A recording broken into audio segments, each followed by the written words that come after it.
ইয়াতাআল্লামুহু আইয়ুআল্লিমুহু, ওই ব্যক্তি মনের মধ্যে এটা রাখবে আমি এখানে গিয়ে কিছু শিক্ষা লাভ করব, আমি কিছু শিক্ষা দিব।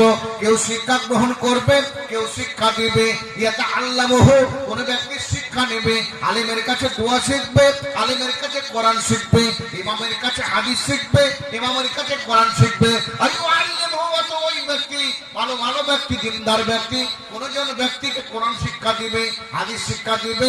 এই মসজিদের মধ্যে যদি পাঠদান করে, এই ব্যক্তি পৃথিবীর মধ্যে শহীদ হয়ে মরার মতো তার খাতাতে নাম লেখা হবে।